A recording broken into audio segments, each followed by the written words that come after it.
자, MBC 문제로 한번 넘어가 보겠습니다. 이진숙 방통위원장 탄핵 소추안이 발의됐고 탄핵소추 국회에서 통과됐습니다. 그래서 직무가 정지됐는데요. 취임한 지 이틀 만에 직무가 정지되는 일이 벌어졌어요. 그런데 민주당은 탄핵 사유로 방통위 2인 체제에 2명 2인 체제 위법성을 근거로 했는데 이 부분 어떻게 보세요? 2인 체제로 운영될 수 있다라고 하는 것은요, 그 협의체입니다. 네. 그 협의체가 2인 체제로 될 수 있다라고 하는 것은 문재인 정권 때 확인이 됐던 부분이에요. 예. 문재인 정권 때도 이게 논란이 됐거든요. 그래서 논쟁거리가 아니고요. 이진숙 위원장이 취임해서 하루 만에 한 일이 사인 2개 한 것입니다. 뭡니까 저거 이사들 바꾼 거거든요. 네, MBC, KBS 박문진 이사와 KBS 이사진이 교체하는 그게 거예요. 그게 위법했다라는 건데요. 네. 내용이 없는 거죠. 그냥 묻지마 탄핵인데 재밌습니다. 대통령실에서 굉장히 이례적인 논평을 냈어요. 민주당에 대해서. 북한의 오물풍선처럼 이번 탄핵도 오물 탄핵이다라고 했어요. 참 세죠. 그런데 이 오물이라는 말을 쓴 이유가 있습니다. 북한의 오물풍선을 왜 보냅니까? 이거 그냥 화풀이거든요. 예. 이 오물풍선을 보내서 사실은 뭐 남한에 그렇게 큰 피해가 오고 이런 게 이 공격이라고는 사실은 군사 공격이라고 볼 수는 없지 않습니까? 이 오물을 보내서 북한이 무슨 도움이 됩니까? 전 세계에 창피한 일이죠. 이 그냥 화풀이 하는 거거든요. 이 마찬가지입니다. 이진숙 위원장에 대한 탄핵은 그냥 화풀이에요. 이진숙이 하루 동안 한 일이라고는 사인 2개 한 것뿐입니다. 취임식하고. 지금 그거 걸어서 지금 그냥 묻지마 탄핵인 거죠. 이 직무 정지시킨다는 건데요. 자, MBC 건 다 끝났어요. 이진숙 탄핵에서 민주당이 얻을 건 아무것도 없어요. 예. 화풀이 이외에는 없어요. 그래서 오물이라는 표현을 썼던 겁니다. 이 오물이라는 표현을 쓰니까 민주당에서 또 반격을 하고 하던데 기분은 나쁠 겁니다. 근데 단어가 오물이에요. 그 오물풍선이. 그래서 이제 그걸 끌어다 온 것인데 이진숙 탄핵은 민주당이 아무런 실력도 없이 그냥 탄핵한 것이고요. 이 이진숙 탄핵을 놓고 대통령은 여러 가지 결정을 할 수 있습니다. 그 전에 사표를 낼 수도 있었죠. 근데 정면 돌파였죠. 예. 굉장히 뭐라고 해야 됩니까? 윤 대통령의 승부 감각이 보이는 부분입니다. 윤 대통령의 저런 승부 감각 때문에 대통령이 된 거거든요. 대통령 후보 시절에 3차례나 이재명에게 이 지지율이 뒤집히는 일들이 있었어요. 그때마다 전혀 다른 색다른 이 승부수를 보여주거든요. 이게 이겁니다. 윤 대통령의 계산은 제가 거듭 말씀을 드립니다. 지금 이재명의 사법 리스크와 이재명이 국회를 난장판으로 만드는 건요. 이거 막을 수 있는 사람은 국민들이 나서기 전에 막을 수 있는 사람은 대법원과 헌법재판소입니다. 대법원과 헌법재판소가 나서면 이거 막을 수 있습니다. 근데 대법원은 나섰어요. 놀라운 걸 보여줍니다. 이재명이 그 재판을 대북송금 재판을 병합해달라는 걸 대법원에서 심의한 지 나흘 만에 노라고 결정을 내려버립니다. 예. 대법원 그렇게 빨리 결정 안 내립니다. 질질 겁니다. 헌법재판소에게 지금 대통령이 묻고 있는 겁니다. 자, 국회가 난장판이 되었다. 지금 이재명 전 민주당이 위헌 정당 아니냐? 이 위헌 탄핵 아니냐? 탄핵이 오히려 무고 탄핵 아니냐? 헌법재판소가 이것도 질질 끌 거냐? 6개월입니다. 180일로 되어 있죠. 예. 또 넘겨도 헌법재판소나 대법원의 판사들은 이 재판 기일을 안 지켜도 누가 뭐라 하는 사람도 없고 그렇습니다. 예. 또 이것도 6개월 끌 거냐라는 걸 대통령이 묻고 있는 겁니다. 이게 6개월 끌 일이 어디에 있느냐라는 거죠. 이진숙이 한 일이라고는 사인 2번 한 건데요. 사실 제가 보기에는 헌법재판소 재판관들이 모여서 하루면 저는 우리처럼 일반인들이 생각하기에는요. 시간과 그 결정을 묻고 있는 겁니다. 기각을 시키고 그것도 빠른 시일 내에 한 달 이내라든지 기각이 되면 이 민주당은 아무런 실익도 없이 치명상을 입는 것이죠. 예. 민주당의 저 탄핵 릴레이 탄핵에 제동이 걸리는 것이죠. 자, MBC 이사진이 선임되면서 이제 관심은 MBC 사장 교체로 이어지고 있습니다. 여권 내부에서는 오정환 전 MBC 보도본부장 그리고 문호철 전 MBC 보도국장 등 MBC 내부를 잘 알고 있는 인사가 차기 MBC 사장으로 유력하게 이야기를 하고 있습니다. 이 부분 어떻게 보세요? 이제 MBC 사장 부분은 좀 MBC를 잘하는 사람이 한번 맡기는 게 어떠냐? 이 부분은 어떻게 보세요? 이 이진숙 그 청문회 사흘 동안의 청문회를 보면서 이런 말씀을 하시는 분들이 있습니다. 이진숙 위원장도 MBC 출신이죠. 그렇죠. 왜 MBC 문제를 KBS 문제를 풀 때는 KBS 인사로 풀지 않았어요. 소위 다른 신문사 출신으로 경영진에 임명이 되는 이게 기본의 사실은 원칙이죠. 왜냐하면요, 이 감정들이 충돌을 하거든요. 같이 근무를 한 같은 직장 안에서 뭐 이렇게 되면요. 근데 MBC는 독특한 조직입니다. MBC는 지난 20년 동안 두 개로 딱 쪼개져 있어요. 이 정권이 바뀔 때마다 MBC는 이게 문제가 됐던 겁니다. 그래서 MBC 문제는 MBC로 풀어야 되는 겁니다. 뭐 그 소위 이걸 뭐 양진영입니다. 뭐 좌파 우파로 나뉘어져 있어요. 예. 그래서 지금 어느 쪽이 가짜 뉴스를 퍼뜨리고 MBC를 망치고 있는가는 이미 드러났거든요. 지금 MBC 경영진들입니다. 그래서 이걸 완전히 바꿔야 되는데 이걸 KBS처럼 다른 세력으로 그게 아니다라는 거죠. MBC는.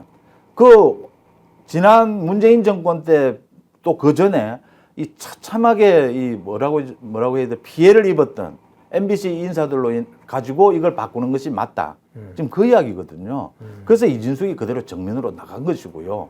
뭐 이진숙이 MBC 내에서 뭐 어느 정도의 뭐 어떤 뭐 그런 거하고 차원이 다른 MBC 문제를 바로잡자라는 이야기인 것이죠.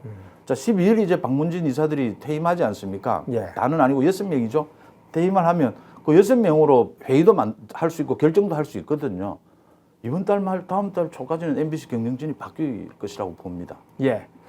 자, MBC의 사장 교체 지금 이사진들이 회의를 조만간 소집한다고 합니다. 그러면 MBC 사장 어떤 공모 절차에 진입하겠죠. 이달 말 MBC 사장 교체할 걸로 지금 예정하는데 그 절차가 본격적으로 시작이 됐습니다. 그래서 민주당이 이제 이 부분을 지금 문제 삼기 시작했어요. MBC 박문진 이사, KBS 이사진들 청문회로 부르겠다고 지금 하고 있고요. 그래서 지금 9일인가요? 9일 날 청문회 열겠다. 청문회 증인으로는 이준숙 위원장, 김태규 방통위원, 여기에다가 플러스 신임 박문진 이사, KBS 이사, 내정자들이죠. 28명을 지금 채택을 했습니다. 자, 28명의 채택, 이 결국은 MBC 사장 문제 또 막아보겠다는 건데 청문회를 통해서 여기에다가 민주당이 또 하나 일을 벌였습니다. 자, 박문진 이사 2인 체제로 방통위에서 결정했기 때문에 이거 자신들은 불법이다 그러면서 법원에 집행정지 가처분 신청을 내는 준비를 지금 하고 있습니다. 가처분 신청 내면 이거 법원에서 받아들일까요? 빨리빨리 요새는 결정을 해줘요. 남부지법에서 하게 되겠죠. 예. 요즘은 국회 그 가처분 신청 많이 하지 않습니까? 네. 헌법재판소는 좀 빨리 안 받아들이던데 법원에서는 빨리 해줘요 보니까. 뭐 지난번에 국민의힘 내부에 이준석 사태가 있었을 때 가처분 신청이 뭐 남발했거든요. 예. 그 하던데 저 부분은 빨리 결정을 해줄 거라고 보입니다. 아무 의미 없어요. 저거 문재인 정권 때 이미 그 결정이 유권 해석이 나왔던 부분이에요. 그 뭐 당연하지 않습니까? 협의체는 2명이 되면 협의가 되는 거죠. 1명으로는 안 됩니다. 2명으로 되는 것으로 나와 있는 것이고요. 저걸 가지고 문제를 삼았어요. 또 지금 이사로 임명된 이후에 아무 한 일이 없습니다. 이 이사 선정된 분들이. 이 사람들 불러서 청문회를 뭘 하죠? 지금 민주당이 청문회를 해서 민주당이 이익을 본 게 있습니까? 최상병 특검 청문회를 했고 윤석열 대통령 탄핵 청원 청문회를 했어요. 민주당이 이익을 본 것이 있습니까? 정치적으로. 이게 여론 조성이나 공세가 됐습니까? 힘자랑만 했죠. 그것도 아주 천박하게 말이죠. 예. 그렇죠? 예. 그 최민희와 정청래라고 하는 엄청난 우리 그 사람들을 보게 된 겁니다. 왜 이럴까요? 지지율에도 도움이 안 되고 아무런 도움이 안 되는데 민주당은 왜 이럴까요? 한 가지밖에 없습니다. 민주당은 지금 10월에 이재명이 만약 법정 구속이 되거나 이재명 1심 판결이 심각하게 나올 경우에 무조건 탄핵으로 가보자라는 겁니다. 윤 대통령 탄핵으로 가보자는 겁니다. 그러니까 난장판으로 가자는 이야기입니다. 이게 뭐 되든 안 되든 그냥 뭐 막 가는 거죠 이제. 지금 나중에도 그 이야기 나올 것 같은데 어제 보면요. 광주에서 전당대회를 했지 않습니까? 네. 그거 지금 20%대예요. 네. 투표율이. 지금 민주당 내에서도 이제 개딸이나 강성 지지층 빼고는 관심도 없는 거예요. 그래도 그냥 갑니다. 이재명은. 이재명 조국은 친하지 않습니다. 10년 전에 사진 하나 찍을 수 있어요. 누구나. 저도 뭐 사진 찍은 거 많습니다. 그런 식으로 이야기하면. 근데 왜 친한 척 하느냐. 10월까지 니도 구속되고 잘못하면 나도 가니까 같이 막가자라는 이야기거든요. 저런 상황으로 지금 끌고 가고 있는 거를 국회를 난장판으로 만든 걸 지금 우리 사법 시스템에서 막을 수 있습니다. 누가 막을 수 있느냐? 헌법재판소가 막을 수 있어요. 가처분 신청 계속 내고 있거든요. 이 청문회에 대해서도요. 이거 지금 이사로 임명된 사람들 아무 한 일도 없어요. 근데 이진숙 마찬가지고 지금 탄핵이고 청문회거든요. 이 가처분 신청 내면 헌법재판소에서 받아들여 주면요. 우리 국회를 지키는 겁니다. 우리 헌정 질서를 지키는 거죠. 지금 윤 대통령이 그 부분을 묻고 있는 겁니다. 이진숙의 사표를 내지 않으면서요. 네. 이제는 헌법재판소가 답할 것이다라고 저는 봅니다. 예. 자, 새로 선임된 MBC 박문진 이사를 좀 한번 살펴볼게요. 박문진 이사 6명, 여권에서 추천한 6명이죠. 허익범, 임무영 검사 등이 검사 출신 변호사 등이 포함되어 있습니다. 이 두 명이 좀 눈길을 끌어서 한번 좀 다뤄보겠습니다. 허익범 전 특검, 드루킹 댓글 여론 조작 사건의 특검이었죠. 김경수 경남도지사의 유지 구속시키는데 결정적 역할을 했던 허익범 전 특검이 이번 박문진 이사로 지금 내정이 됐죠. 자, 이사장 물망에 오르고 있습니다. 박문진 이사장이 오르는 인물이고 또 한 명의 인물 임무영 변호사.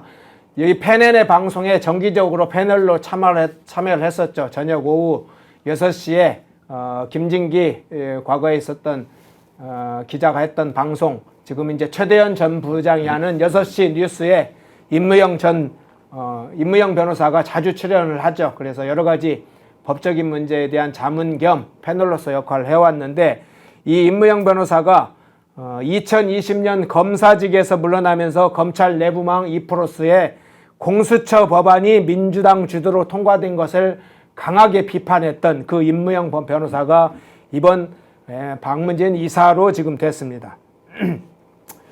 이 허익범과 임무영 이사의 선임, 이 두 사람이 어떤 역할을 할 것인지 앞서 얘기했던 집행정지 가처분 신청을 민주당이 했죠. 박문진 이사 선임과 관련해서 집행정지 가처분 신청을 했는데 그 문제에 대한 법적인 문제, 또 하나는 MBC 사장 교체 과정에서 불거질 법리 해석과 관련된 문제, 법적 처분의 문제, 이런 문제에 있어 중추적 역할을 할 것이다.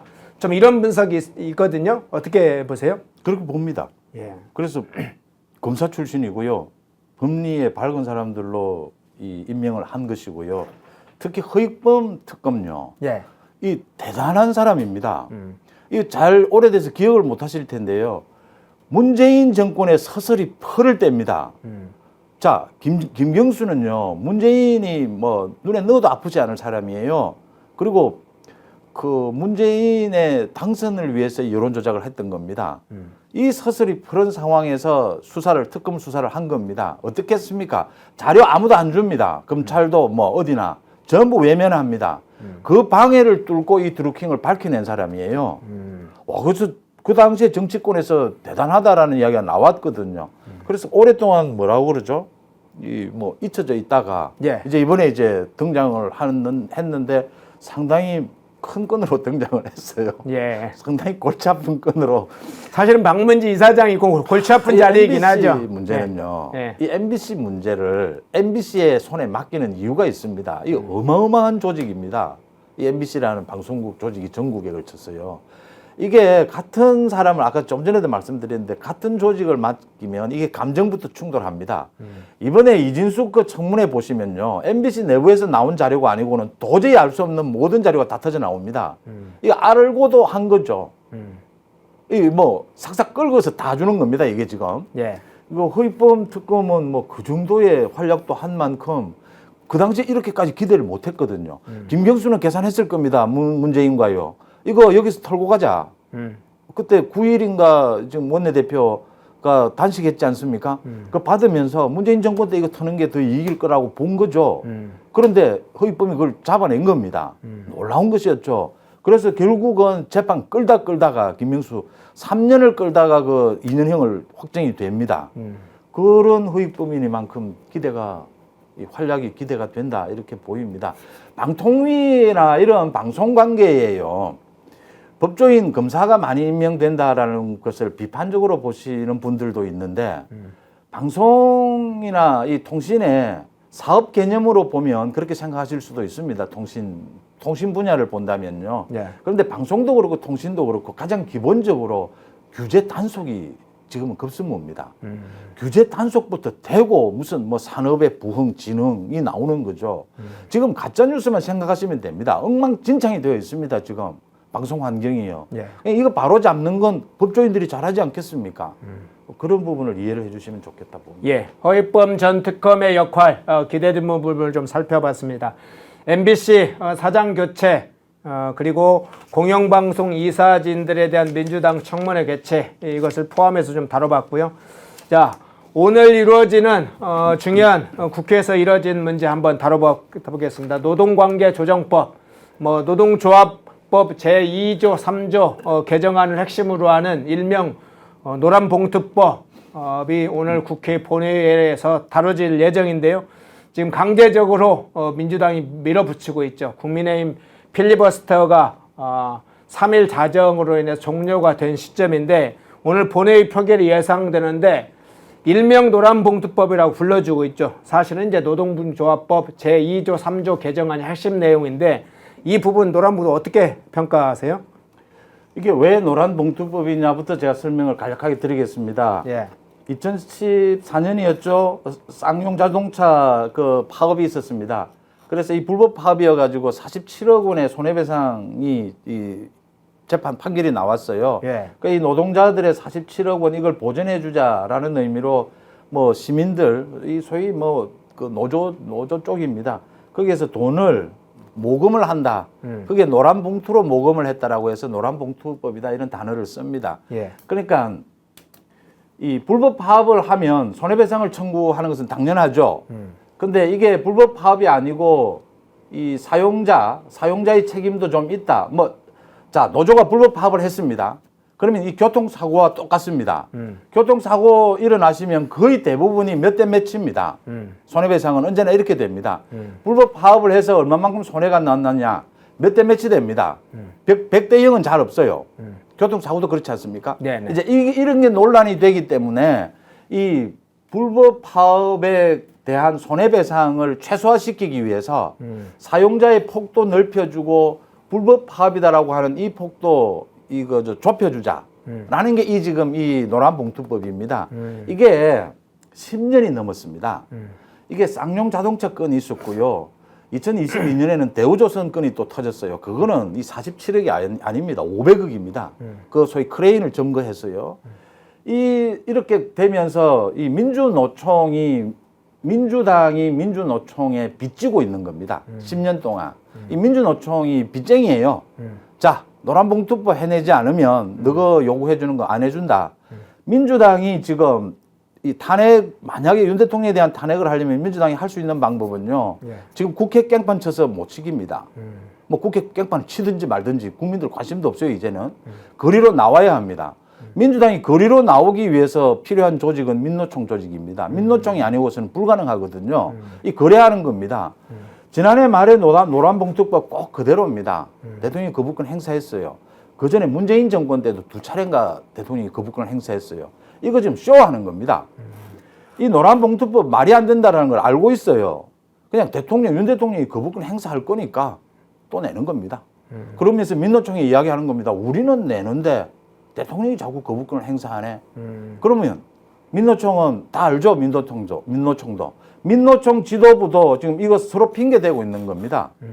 이런 짓거리를 지금 민주당이 하고 있습니다. 그러면서 대통령이 왜 거부권 중독에 걸렸냐 해요. 중독에 걸린 건 민주당은 언제나 자기들이 저질러 놓은 이야기를 가지고 다른 쪽에 그 이야기를 해요. 그 이재명이 잘하는 수법이죠. 자기가 사실은 거짓말하면서 다른 사람 보고 거짓말을 일삼는다라고 이야기해요. 굉장히 뻔뻔한 내로남불 형태죠. 노란봉투법은 이런 것입니다. 예.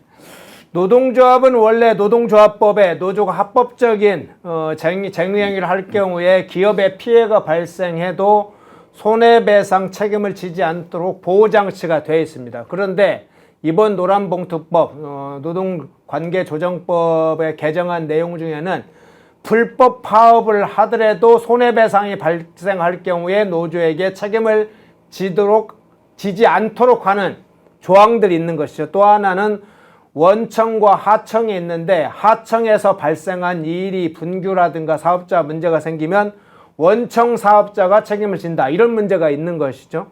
그러니까 노란봉투법이 통과되면 불법 파업에 대해서도 손해배상 청구를 할 수 없으니까 당연히 민주노총과 같은 이런 강성 노조들은 노사 분쟁이나 노사 분규, 불법 파업 이런 걸 훨씬 더 자유롭게 막 강하게 투쟁을 하겠죠.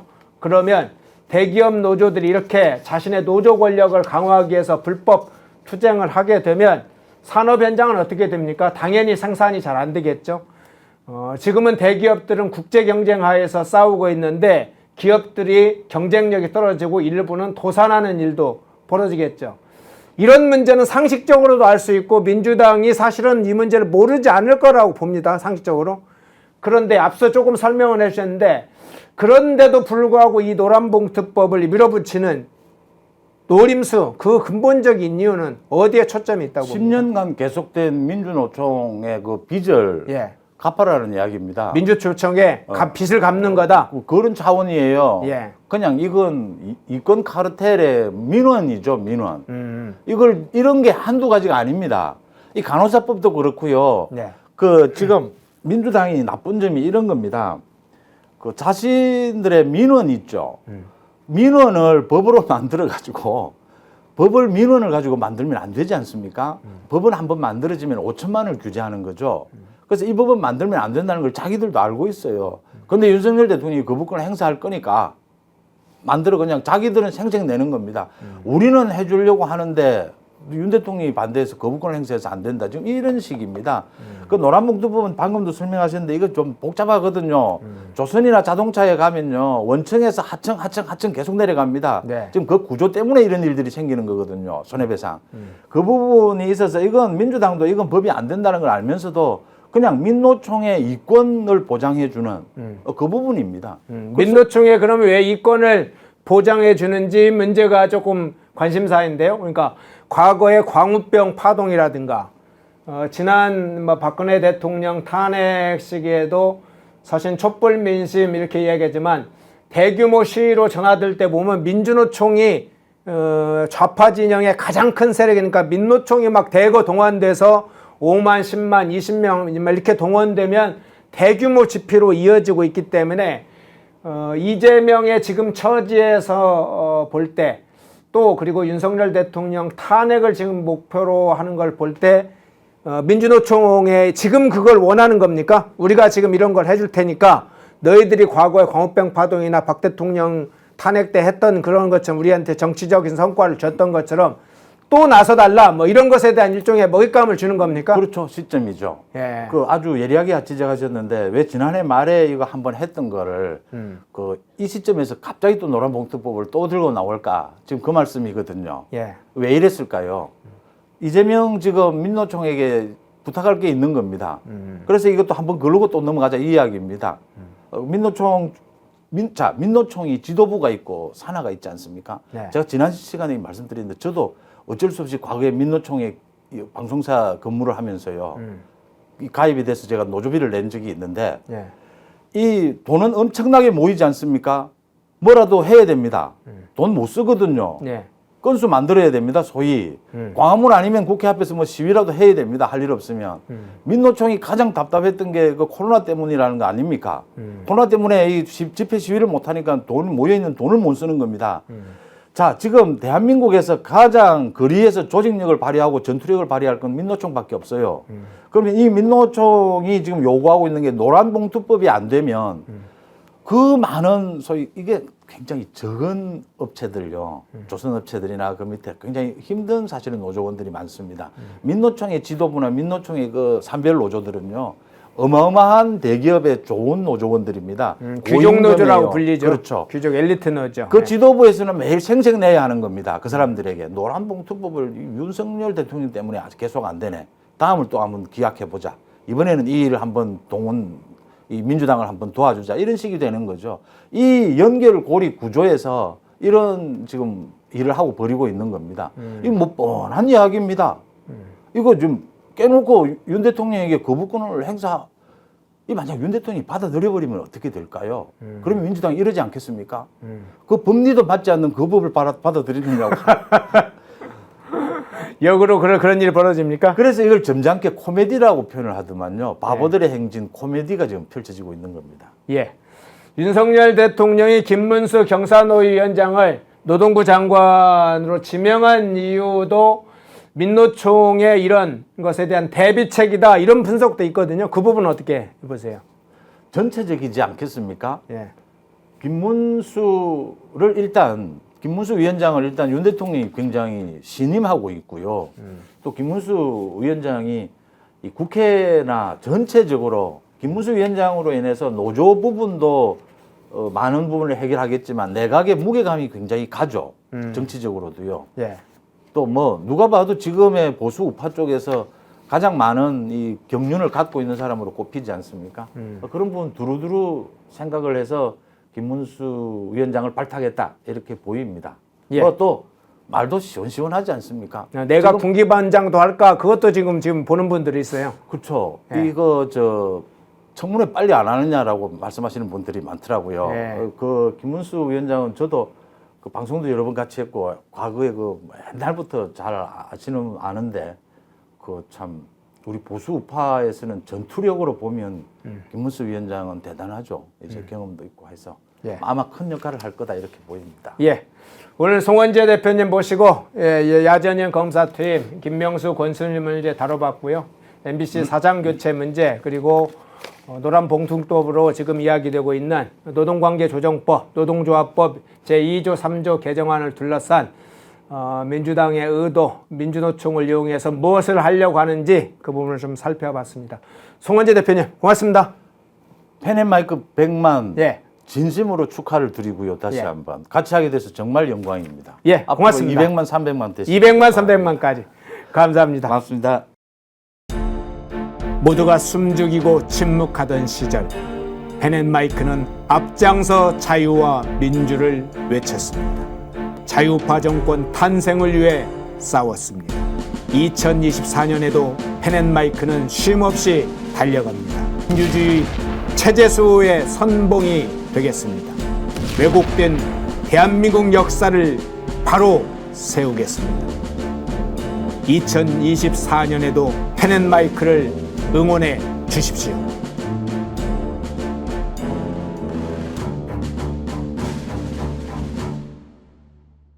인터넷 검색창에 펜앤마켓을 검색해 주세요.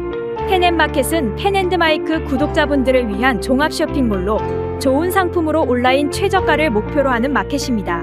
많은 관심과 사랑 부탁드립니다.